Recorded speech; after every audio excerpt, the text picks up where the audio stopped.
आज जैसे आप सबने कहा,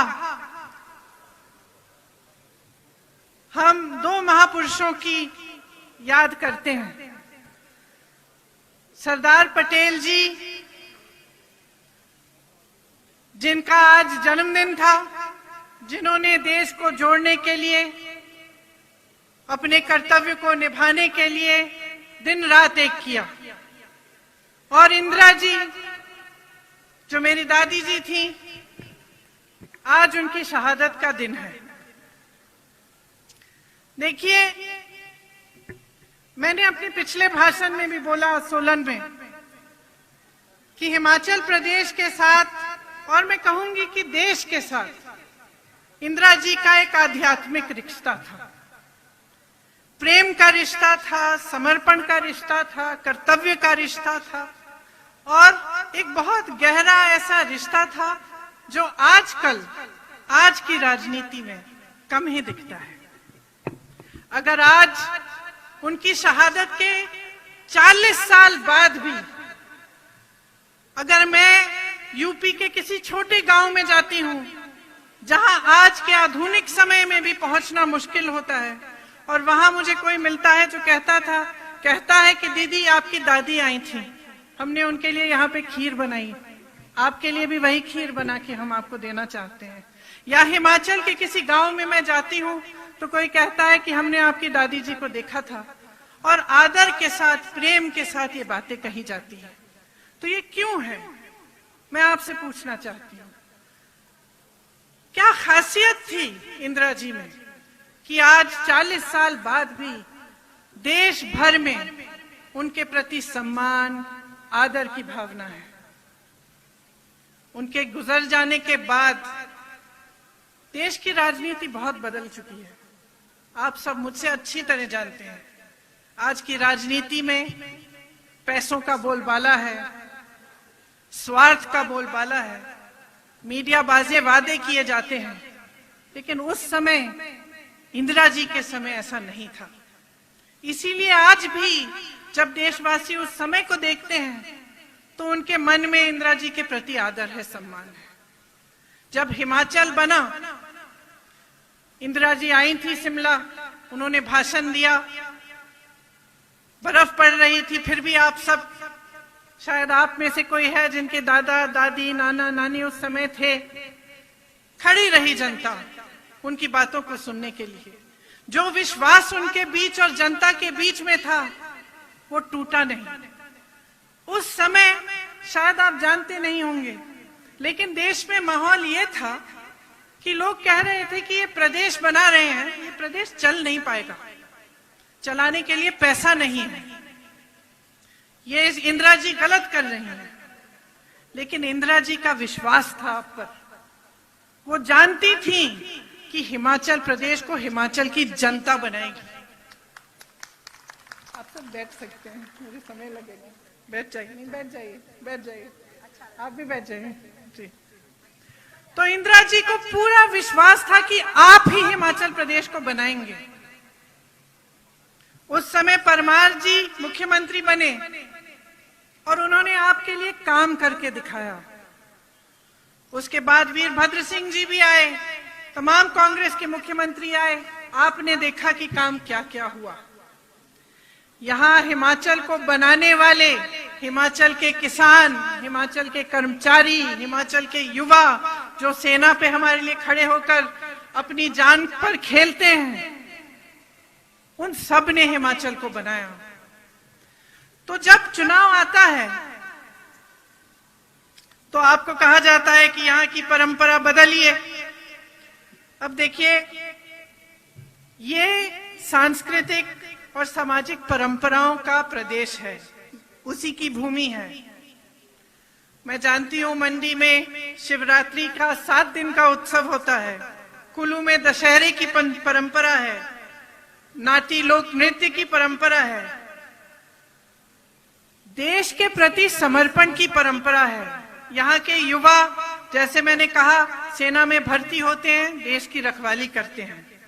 यहाँ के कर्मचारी देश के लिए दिन रात एक करते हैं, सेवा करते हैं, मेहनत करते हैं, यहाँ की परंपरा ये भी है कि पढ़ लिख कर आगे बढ़ते हैं लोग, कुछ बनाते हैं अपने जीवन का। आप खुददार लोग हो, आपने ये प्रदेश बनाया है, आपको गर्व होना चाहिए इस प्रदेश पर और अपनी परंपराओं पर। जब आपको कहा जाता है कि परंपरा बदलिए, तो मैं इससे सहमत नहीं हूं। और इसकी एक वजह है, मैंने आपसे कहा कि आज की राजनीति बदल चुकी है। आज की राजनीति में स्वार्थ बहुत देखा जाता है।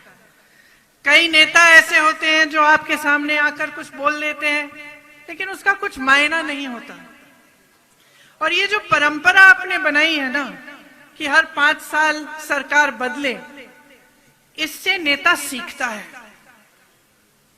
इससे नेता को समझ में आता है कि मेरे 5 साल हैं, या तो मैं करके दिखाऊं या मुझे खदेड़ा जाएगा।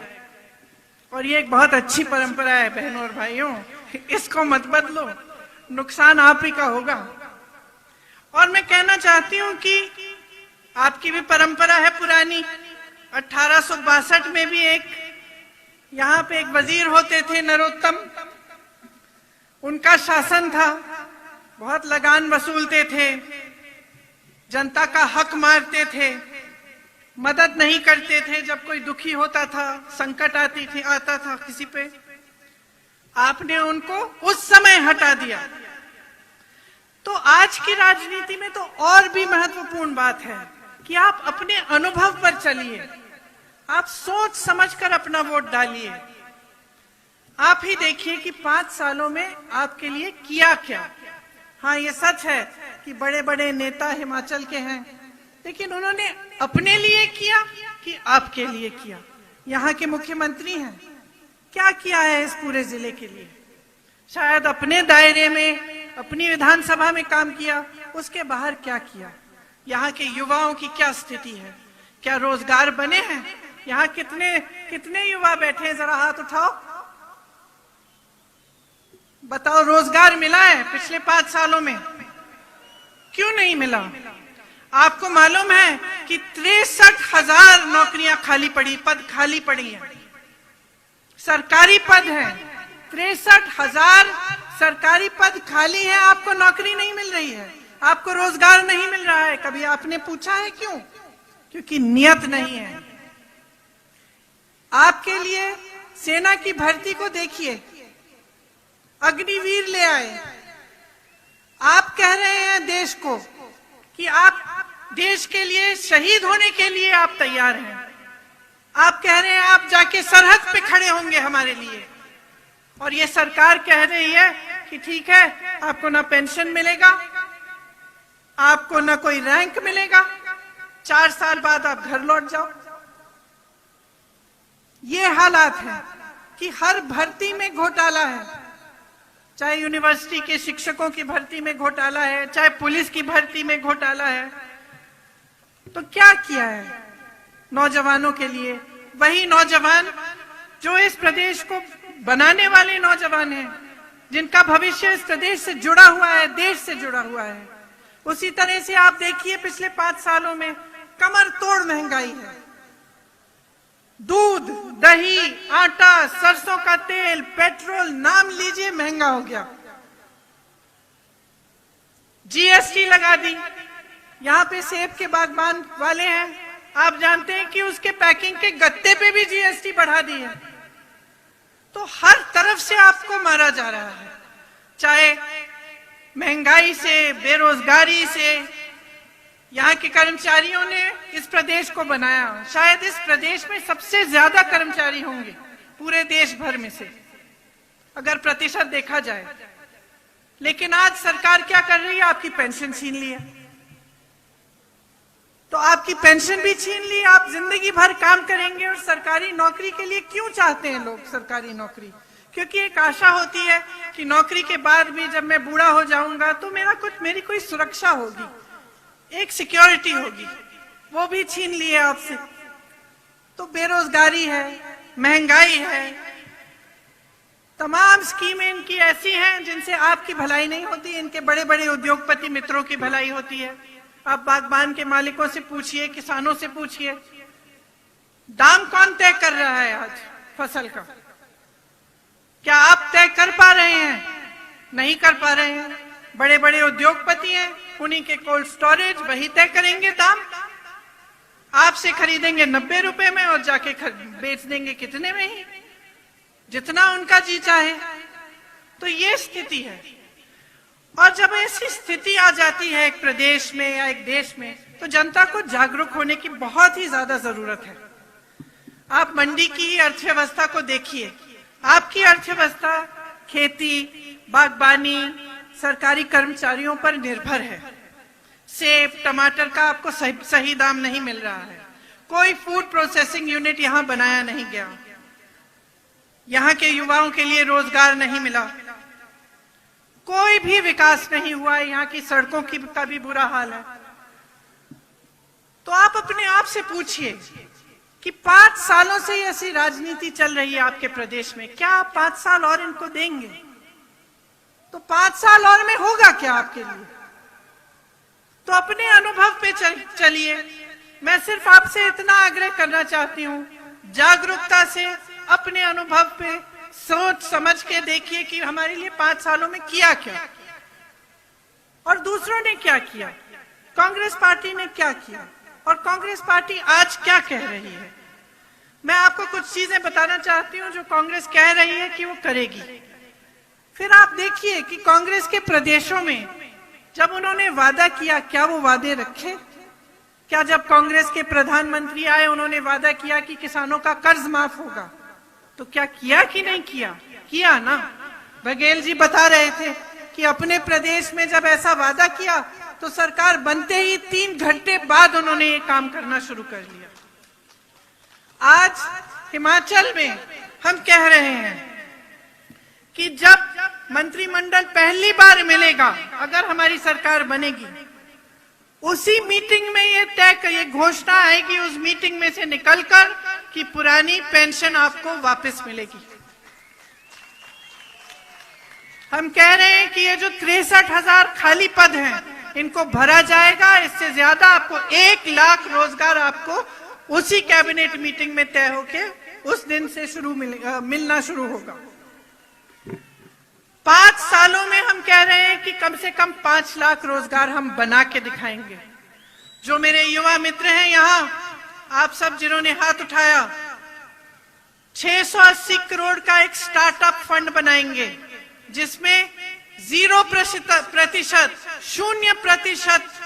ब्याज पे आपको मदद मिलेगी। आप अपना छोटा कारोबार बनाना चाहते हैं, बिजनेस बनाना चाहते हैं, आपको पैसे मिलेंगे और एकदम 0% ब्याज मिलेगा उस पर, ताकि आप अपने पैरों पे खड़े हो सके।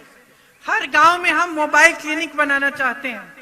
आपको मालूम होगा कि वीरभद्र सिंह जी के समय में कितने आपके जो प्राइमरी हेल्थ केयर सेंटर हैं वो बने थे, लेकिन आज के दिन वो ठीक तरह से चल नहीं रहे हैं। हम चाहते हैं कि इनको फिर से अच्छी तरह से चलाया जाए और हर गांव तक मोबाइल क्लिनिक जाए। हर विधानसभा में हम 4 अंग्रेजी के मीडियम स्कूल बनाना चाहते हैं। तो आप ही देखिए, ये तो कुछ ही चीजें हैं। हमारे घोषणा पत्र में बहुत ऐसी चीजें हैं जो हम आपकी भलाई के लिए करना चाहते हैं। आप अपना अनुभव देखिए। कांग्रेस ने मंडी में IIT बनाई, 24 घंटे पानी को उपलब्ध किया, सुअरेज सिस्टम बनाया, सचिवालय बनाया, शासन प्रशासन के लिए मंडी में एक सेंट्रल जोन बनाया। वीरभद्र सिंह जी ने गांव-गांव में पाठशालाएं बनाई, शिक्षा साक्षरता में हिमाचल को एकदम टॉप पे पहुंचाया। मंडी में मेडिकल कॉलेज भी बनवाया और आज आपके यहाँ से मुख्यमंत्री हैं, भाजपा की सरकार है। क्या बनाया? कोई ऐसी चीज आपको दिख रही है? कोई IIT, कोई मेडिकल कॉलेज, पाठशालाएं, अस्पताल कुछ दिख रहा है? कुछ नहीं किया। तो ये वही राजनीति है जिसके बारे में मैं बात कर रही थी। स्वार्थ की राजनीति है। आपके सामने आकर कुछ भी वादा हो सकता है, लेकिन वो जमीन पे नहीं उतरेगा, वो सच्चाई में नहीं बदलेगा।